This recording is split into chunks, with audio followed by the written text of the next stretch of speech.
So what's up, guys? If there's one thing Korean learners love, it's grammar. There have been entire industries built around grammar textbooks. For some reason, people cannot get enough of boring grammar exercises, which is crazy for me. But so today I'm going to talk about how I study Korean grammar with immersion learning. But first, a little bit about how I think we learn grammar.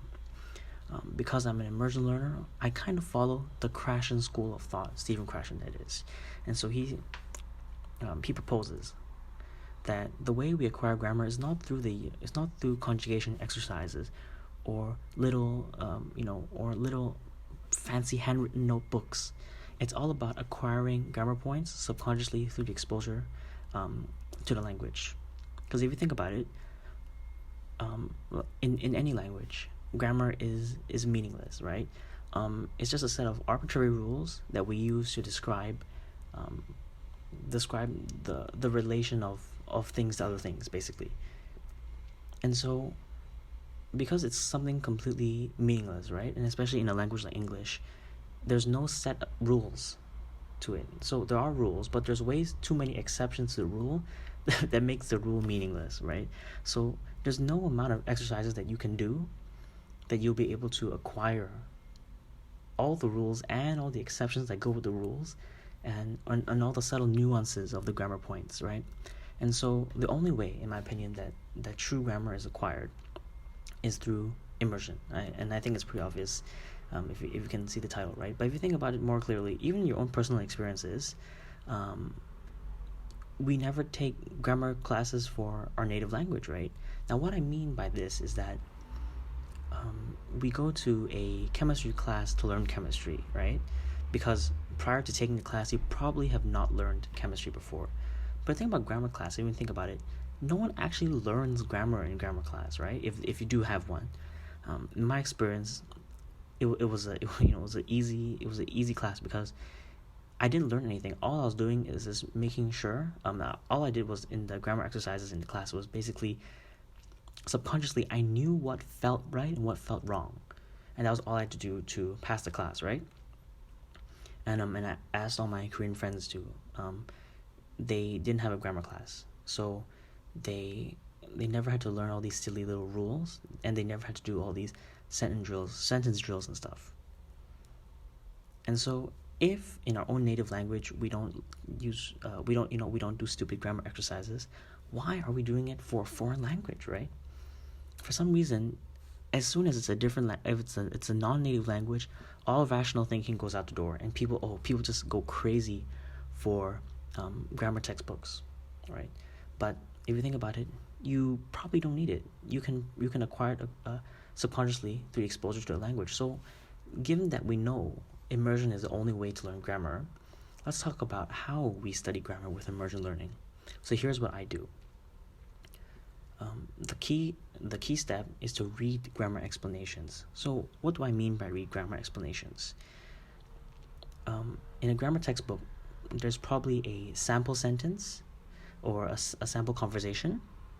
Then there's a explanation in your native language about the particular grammar point, and then there's probably some exercises. So what we do as immersion learners is we only read the sample text, the explanation, and we don't do the questions. It's that simple, right? So the next step is to, of course, you'll definitely forget it the first time.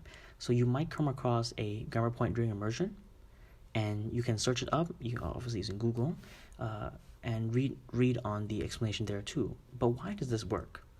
So it's because the brain is a pattern recognition machine, right? That's why people, even if you're in a completely white room, people still see things, right? Because the brain wants patterns. It wants to see. It can't see nothingness, right? So that's why people hallucinate, because your brain makes up stuff to compensate for the lack of patterns, right? And so your brain naturally, as part of our own learning of the native language, is we naturally recognize patterns too, right? And so through the reading explanations, we give an explanation for the things that we notice.